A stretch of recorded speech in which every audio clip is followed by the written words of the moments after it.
Hi friends, welcome to YouTube channel the tech bro. അപ്പോൾ നമ്മളിന്ന് കാണാൻ പോകുന്നത് ഒരു പുതിയൊരു ഇന്നോവേറ്റീവ് ഡിവൈസിനെ കുറിച്ചാണ്. അപ്പോൾ നമ്മൾ ആമസോണിൽ നിന്നാണ് പർച്ചേസ് ചെയ്തിരിക്കുന്നത്. അപ്പോൾ ഇതൊരു 1200 താഴെ പ്രൈസ് റേഞ്ച് വരുന്നൊരു ഡിവൈസാണ്. അപ്പോൾ നമുക്ക് അൺബോക്സ് ചെയ്ത് നോക്കാം. വഴിയെ നമുക്ക് കൂടുതൽ കാര്യങ്ങൾ അറിയാം. ആമസോണിൽ നിന്ന് വാങ്ങാനുള്ള കാരണം എന്ന് വെച്ച് കഴിഞ്ഞാൽ ആമസോൺ ഫ്ലിപ്കാർട്ടിനെ അപേക്ഷിച്ച് കുറച്ചും കൂടെ റിലയബിൾ ആണ് ആമസോൺ എന്നതുകൊണ്ടാണ് ആമസോണിൽ നമ്മൾ വാങ്ങുന്നത്. അപ്പോൾ നമുക്ക് ഓപ്പൺ ചെയ്ത് നോക്കാം. അപ്പോൾ നിങ്ങൾക്ക് ഇവിടെ കാണാൻ കഴിയും മിനി കൂളിംഗ് ഫാൻ. ഈ വേനൽക്കാലത്ത് നമ്മളധികം ചൂട് എവിടെ പോയാലും എല്ലാവരും ചോദിക്കുന്നതും സംസാരിക്കുന്ന ഒരു വിഷയമാണത്. ഇതൊരു പേഴ്സണൽ ഫാൻ എന്നുള്ള രീതിയിൽ മാത്രം യൂസ് ചെയ്യാൻ പറ്റുന്ന ഒരു കൂളർ ഫാനാണ്. ടൈപ്പ് സി കേബിളിൽ വർക്ക് ചെയ്യുന്ന ഒരു ഫാൻ. അപ്പോൾ യൂസ്ഡ് റിവ്യൂ ഒക്കെ ഞാൻ വഴിയെ പറയാം, ഇതിൻ്റെ പോസിറ്റീവ്സും നെഗറ്റീവ്സും ഒക്കെ പറയാം. അപ്പോൾ നിങ്ങൾ വീഡിയോ മൊത്തമായിട്ട് കാണണം. അപ്പോൾ ഇതിൻ്റെ ഡീറ്റെയിൽസൊക്കെ നോക്കുകയാണെന്നുണ്ടെങ്കിൽ ഇതിൻ്റെ ഫീച്ചേഴ്സും കാര്യങ്ങളൊക്കെ ഇവിടെ പുറകിൽ നമുക്ക് ഇതിൻ്റെ ബോക്സിൽ നൽകിയിട്ടുണ്ട്. ഒരു നമുക്ക് ടേബിൾ ലാമ്പായിട്ട് യൂസ് ചെയ്യാം, നൈറ്റ് ലാമ്പ്, പിന്നെ ഒരു എയർ ഫ്രഷ്നർ, റൂം ഫ്രഷ്നറായിട്ട് യൂസ് ചെയ്യാൻ പറ്റും. നമുക്കിതിനകത്ത് പെർഫ്യൂമും കാര്യങ്ങളൊക്കെ കൊടുത്തു കഴിഞ്ഞാൽ ഒരു മിസ്റ്റ് ഉണ്ട്. അപ്പോൾ ഒരു കൂളർ ഹ്യൂമിഡിഫയർ ആയിട്ട് യൂസ് ചെയ്യാൻ പറ്റുന്ന ഒരു ഡിവൈസാണ്. ഫാനുണ്ട്, പേഴ്സണൽ ഫാൻ എന്നുള്ള രീതിയിൽ നമുക്ക് വളരെയധികം ഹെൽപ്ഫുള്ളാണ്. സൗണ്ട് നോയ്സി അല്ല ഫാൻ.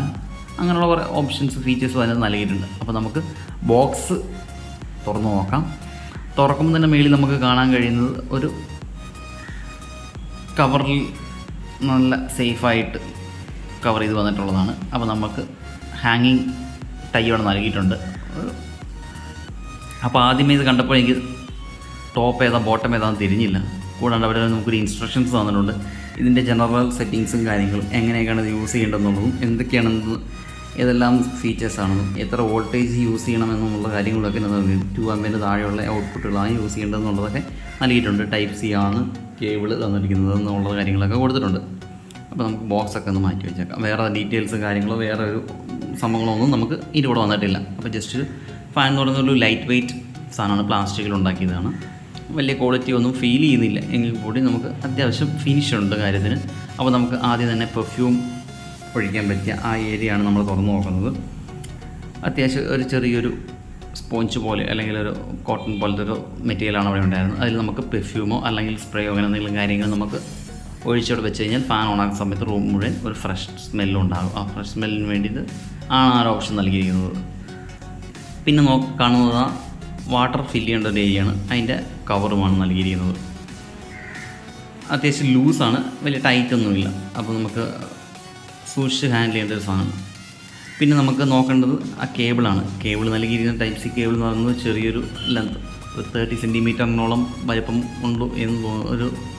50 സെൻറ്റിമീറ്റർ ലെങ്ത് കാണും എന്ന് വിചാരിക്കുന്നു. അപ്പോൾ നമുക്ക് ഇത്തിരി ലെന്ത് ഉള്ളതായിരുന്നെങ്കിൽ നല്ലതായിരുന്നു. അപ്പോൾ നമുക്ക് ഫോൺ ചാർജറിൽ യൂസ് ചെയ്യാം. ഇവിടെ നൽകിയിരിക്കുന്നത് 5 വാട്ട് 2 ആമ്പിയറിൻ്റെ പവറാണ്. പവർ 10 വാട്ടാണ് പുറകെ നൽകിയിരിക്കുന്നത്.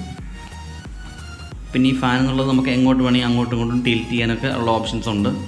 അപ്പം റൊട്ടേറ്റ് ചെയ്ത് വേണമെങ്കിൽ യൂസ് ചെയ്യാം. അപ്പോൾ നമ്മൾ എവിടെ ഇരുന്നാലും എങ്ങനെ ഏത് പൊസിഷനിലാണെങ്കിലും നമുക്ക് അഡ്ജസ്റ്റ് ചെയ്യാൻ പറ്റുന്ന ഒരു ഓപ്ഷനോടെയാണ് ഈ ഫാൻ വരുന്നത്. അത് വളരെ യൂസ്ഫുള്ളാണ്. നമ്മളിരിക്കുന്നതനുസരിച്ച് നമുക്ക് ഓപ്പൺ ചെയ്യാനും ക്ലീൻ ചെയ്യാനൊക്കെ എളുപ്പമുള്ള രീതിയിലാണ് ഇത് മാനുഫാക്ചർ ചെയ്തിരിക്കുന്നത്. അപ്പോൾ നമുക്ക് ഫാൻ ജസ്റ്റ് ഒന്ന് ഓണാക്കി നോക്കാം. ബട്ടൺ 4 ഓപ്ഷനുകളാണ് അവിടെ നൽകിയിരിക്കുന്നത്. ഒന്ന് ഞെക്കുമ്പോൾ ഫസ്റ്റ്, സെക്കൻഡ്, തേർഡ് എന്ന മോഡിലാണ് ഫാൻ വർക്ക് ചെയ്യുക. ഇത് ഫാനിൻ്റെ ഓപ്ഷനാണ് ഒന്നാമതായി കാണുന്നത്. മൂന്നാമതായിട്ട് വരുന്നത് ലൈറ്റിൻ്റെയാണ്, നൈറ്റ് ലൈറ്റിൻ്റെയാണ്. 7 കളറുകളാണ് നൽകിയിരിക്കുന്നത്. അത് നമുക്ക് ഓരോന്നോരോന്നും മാറി മാറി പ്രസ് ചെയ്യുന്നതനുസരിച്ച് മാറുന്നതായിരിക്കും. അതിന് വേറെ നമുക്ക് ഓപ്ഷൻസ് ഒന്നുമില്ല. മൾട്ടി കളേഴ്സൊന്നും ഒറ്റ സമയം നമുക്ക് കിട്ടുകയില്ല, മിന്നുന്നതൊന്നുമില്ല. ഇഷ്ടമുള്ളത് നമുക്ക് പ്രസ് ചെയ്ത് സെലക്ട് ചെയ്യാവുന്നതാണ്. അപ്പോൾ നൈറ്റ് രാത്രിയിൽ മാത്രമാണ് കൂടുതലും വിസിബിളായിട്ട് കാണുകയുള്ളൂ. പകലത്രയ്ക്ക് വിസിബിൾ അല്ല, കാരണം അത് ഉള്ളിൽ തന്നെയാണ് കൊടുത്തിരിക്കുന്നത്. പോരാണ്ട് ഇത് ബ്ലാക്ക് ബോഡി കേസാണ് കൊടുത്തിരിക്കുന്നത്. അതുകൊണ്ട് തന്നെ ട്രാൻസ്പെറൻസി വളരെ കുറവാണ്. നൈറ്റ് പക്ഷേ ബാക്ക്ഗ്രൗണ്ട് നല്ല രസമുണ്ട്. നമുക്ക് വാട്ടർ ഫില്ല് ചെയ്ത് നമുക്ക് മിസ്റ്റ് എങ്ങനെ വർക്ക് ചെയ്യുന്നതെന്ന് നോക്കാം. മിസ്റ്റ് എന്ന് പറയുന്നത് നല്ല ഹൈ ഫ്രീക്വൻസി വൈബ്രേഷൻ ഉപയോഗിച്ചാണ് ഇതിനകത്ത് മിസ്റ്റ് ജനറേറ്റ് ചെയ്യുന്നത്. അല്ലാണ്ട് വേപ്പറൈസിങ് മെത്തേഡൊന്നുമല്ല. ഹ്യൂമിഡിഫയർ നല്ല രീതിയിൽ തന്നെ പ്രവർത്തിക്കുന്നുണ്ട്. അപ്പോൾ നമുക്ക് ഒന്നാമത്തെ ഞെക്കിക്കഴിഞ്ഞാൽ ഒരു വെൻറ്റിൽ നിന്ന് മിസ്റ്റ് വരികയും രണ്ടാമത്തെ ബട്ടൺ പ്രസ് ചെയ്യുമ്പോൾ 3 വെൻറ്റിൽ നിന്ന് വരികയും മൂന്നാമത്തെ പ്രസ് ഞെക്കുമ്പോൾ 5 വെൻറ്റുകളിൽ നിന്നും ഹ്യൂമിഡിഫയർ അല്ലെങ്കിൽ മിസ്റ്റ് പുറത്ത് വരുന്ന രീതിയിലാണ് ഓപ്ഷൻസ് നമുക്ക് നൽകിയിരിക്കുന്നത്. നല്ല രീതിയിൽ തന്നെ വർക്ക് ചെയ്യുന്ന ഇവിടെ നമുക്ക് കാണാൻ സാധിക്കുന്നുണ്ട്. വീഡിയോയിൽ നിങ്ങൾക്ക് എത്രമാത്രം ക്ലാരിറ്റി കിട്ടുന്നുണ്ടെന്ന് എനിക്ക് അറിയത്തില്ല, ബട്ട് സ്റ്റിൽ നല്ല രീതിയിൽ അത് വർക്ക് ചെയ്യുന്നുണ്ട്. ഹ്യൂമിഡിഫയറൊക്കെ നല്ല രീതിയിൽ വർക്ക് ചെയ്യാം. അത്യാവശ്യം നല്ല കാറ്റ് ഓവർ സ്പീഡ് ഉണ്ടോ എന്ന് ചോദിച്ചു കഴിഞ്ഞാൽ വലിയ സ്പീഡുകളൊന്നും ഫീൽ ചെയ്യുന്നില്ല. എന്നാലും നമുക്ക് കാറ്റ് ലഭിക്കുന്നുണ്ട്. ആ ഒരു മിസ്റ്റും കൊണ്ട് വരുമ്പോൾ നമുക്കൊരു കൂൾ ബ്രീസ് ഫീൽ കിട്ടുന്നുണ്ട്. നമുക്ക് ലൈറ്റ് മാറ്റി നോക്കുന്നുണ്ട്, ബട്ട് നമുക്ക് പകലത്ര വിസിബിൾ അല്ല.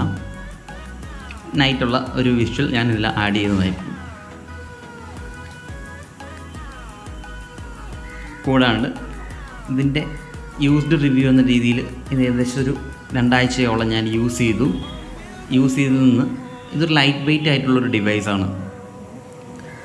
നമ്മൾ മേളിൽ വാട്ടർ ഫില്ല് ചെയ്യുന്ന സമയത്ത് തന്നെ ഇതിനൊരു ഇക്വിലിബ്രിയത്തിൻ്റെ ഇഷ്യൂ ഉണ്ട്. അതായത് നേരെ നിൽക്കുന്ന സമയത്ത് നമ്മൾ എങ്ങനെയെങ്കിലും കാറ്റടിക്കുകയോ തൊട്ടോ എന്തെങ്കിലും, കാറ്റടിച്ചാലല്ല, നമ്മുടെ ഡ്രസ്സ് അറിയാതെ നടന്നു പോകുന്ന സമയത്ത് മുണ്ടിൻ്റെ അറ്റമോ അല്ലെങ്കിൽ കൈയിൻ്റെ അറ്റമോ എവിടെയെങ്കിലും ഒന്ന് തട്ടിക്കഴിഞ്ഞാൽ അത് അപ്പോൾ തന്നെ മറിഞ്ഞു വീഴാൻ സാധ്യതയുണ്ട്. ഭയങ്കര വെയിറ്റ് കുറവാണ് ബോട്ടത്തിൽ. അപ്പം ടോപ്പിൽ ബോട്ടം വെയിറ്റ് കൂടി കഴിയുമ്പോൾ അത് വേഗം ബാലൻസ് തെറ്റി മറിഞ്ഞു വീഴാൻ സാധ്യതയുണ്ട്. അങ്ങനത്തെ ഒരു ഇഷ്യൂ ഉണ്ട്. ഇതാണ് നൈറ്റിൽ കാണുന്ന ഒരു ഫീല്. അപ്പോൾ നമുക്ക് പല കളറുകളിൽ ഇത് നമുക്ക് ഓരോ ബട്ടൺ ഞെക്കുന്നതനുസരിച്ച് ഓരോ കളറുകൾ, അങ്ങനെ 7 ഓപ്ഷൻസാണ് അവിടെ നൽകിയിരിക്കുന്നത്. ഇതാണ് അതിനകത്തുള്ള ലൈറ്റിൻ്റെ ഓപ്ഷനുകൾ. ഫാനിൻ്റെ സ്പീഡ് എന്ന് പറഞ്ഞാൽ വലിയ സ്പീഡുകളൊന്നുമില്ല. അവിടെ 1, 2, 3 എന്നുള്ള ഓപ്ഷൻസ് നൽകിയിട്ടുണ്ടെങ്കിലും അത് വേറെ കൊമേഴ്ഷ്യലി ഇതേ സൈസിൽ വരുന്ന ബാക്കിയുള്ള ഫാനുകളുടെ മോട്ടറുകൾ വെച്ച് അപേക്ഷിച്ച് നോക്കുമ്പോൾ വളരെയധികം സ്പീഡ് കുറവാണ്. ബട്ട് സ്റ്റിൽ നമുക്ക് മോയ്സ്ചറൊക്കെ വരുന്നതുകൊണ്ട് ഒരു ഫീൽ ഗുഡ് നമുക്ക് ലഭിക്കുന്നുണ്ട്. നൈറ്റ് ഇതൊക്കെയാണ് നമുക്ക് കാണാൻ സാധിക്കുന്നത്. നമുക്ക് ടേബിൾ ലാമ്പായി നൈറ്റ് ലാമ്പാക്കിയും റൂമുകളിലൊക്കെ വെക്കാം. കൂടാണ്ട് നമുക്ക് പെർഫ്യൂം യൂസ് ചെയ്യാൻ പറ്റുന്നതുകൊണ്ട് നല്ല ഗുഡ് സ്മെൽ, ഒരു എയർ ഫ്രഷ്നർ എന്ന രീതിയിൽ നമുക്കിത് യൂസ് ചെയ്യാൻ പറ്റുന്നതാണ്. ആരെങ്കിലും ഗസ്റ്റൊക്കെ വരുന്ന സമയത്ത് നമുക്ക് നല്ല സ്പ്രേയോ കാര്യങ്ങളോ നൽകിയിട്ട് മിസ്റ്റ് ഓണാക്കി ഇടുകയാണെന്നുണ്ടെങ്കിൽ റൂമിൽ നല്ലൊരു സ്മെല്ലും നല്ലൊരു ഫ്രഷ്നെസ്സും ഫീൽ ചെയ്യുന്നതാണ്. അതാണ് ഇതിൻ്റെ ഒരു ബെസ്റ്റും നല്ലൊരു പോസിറ്റിവിറ്റി എന്ന് പറയുന്നത്. അപ്പോൾ നമുക്കിതിൻ്റെ കാറ്റിനെക്കുറിച്ചോ തണുപ്പിനെക്കുറിച്ചും അതിനേക്കാളും കൂടുതലൊരു നല്ലൊരു ഫീല് നമുക്ക് കിട്ടുന്നത് അങ്ങനെയാണ്. പിന്നെ നെഗറ്റീവ് കാര്യങ്ങളിലേക്ക് പോകുകയാണെന്നുണ്ടെങ്കിൽ ഞാൻ പറഞ്ഞില്ല, ബാലൻസിൻ്റെ ഇഷ്യൂ, പിന്നെ നമുക്ക് ടൈപ്പ് സി കേബിളിൻ്റെ ലെന്ത് വളരെയധികം ചെറുതാണെന്നുള്ളതാണ്. പിന്നെ ഫാനിൻ്റെ സ്പീഡ് വളരെയധികം ഒന്നുമില്ല. ഹ്യൂമിഡിഫയർ ഇപ്പോൾ ഓക്കെയാണ്, 10-15 ദിവസമായിട്ടുള്ളത്. ഈ പ്രോഡക്റ്റ് നിങ്ങൾക്ക് ഇഷ്ടമാണെന്നുണ്ടെങ്കിൽ, നിങ്ങൾക്ക് വാങ്ങണമെന്നുണ്ടെങ്കിൽ ആമസോണിൽ നിന്ന് പർച്ചേസ് ചെയ്യാം. ആമസോണിൽ നിന്ന് സെർച്ച് ചെയ്യുന്ന സമയത്ത് നിങ്ങൾക്ക് വലിയ വിലയുടെ ഐറ്റംസ് ആയിരിക്കും ലിസ്റ്റ് ഔട്ട് ചെയ്യുക. അപ്പോൾ നിങ്ങൾക്ക് അതിൽ നിന്ന് വില കുറച്ച് 1100 താഴോട്ടുള്ള വിലയുള്ള ഐറ്റംസ് കാണുന്നുണ്ടെങ്കിൽ ലിങ്ക് ഞാൻ ഡിസ്ക്രിപ്ഷനിൽ പിന്ന് ചെയ്യാവുന്നതാണ്. ഈ വീഡിയോയും ഈ പ്രൊഡക്റ്റും നിങ്ങൾക്ക് ഇഷ്ടമായെങ്കിൽ ലൈക്ക് ചെയ്യുക. നിങ്ങളുടെ അഭിപ്രായങ്ങളും മറ്റും കമൻറ്റിൽ അറിയിക്കുകയും യൂട്യൂബ് ചാനൽ സബ്സ്ക്രൈബ് ചെയ്ത് സപ്പോർട്ട് ചെയ്യുകയും ചെയ്യുക. Thank you from the tech bro.